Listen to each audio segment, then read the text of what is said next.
আমার আজকের recipe stuffed mango kulfi. এই কুলফিটা আমি হিমসাগর আম দিয়ে বানিয়ে নিয়েছিলাম। গরমকালে কুলফি সবারই খেতে খুবই ভালো লাগে, আর আমও খেতে ভালো লাগে।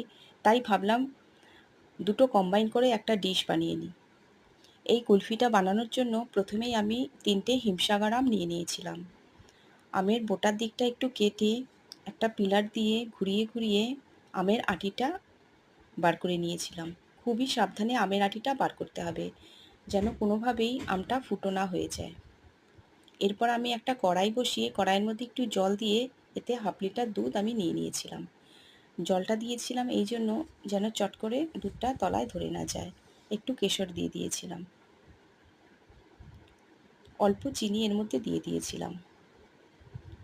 চিনিটা খুব ভালো করে গুলে এলে এতে মিল্ক পাউডার দিয়ে বেশ খানিকক্ষণ ফুটিয়ে দুধটাকে ঘন করে নিয়েছিলাম। দুধটা ঠান্ডা করে আস্তে আস্তে আমের মধ্যে ঢেলে দিয়েছিলাম, আর বোটার অংশটা আমি ঢাকনা হিসেবে এর মধ্যে দিয়ে দিয়েছিলাম।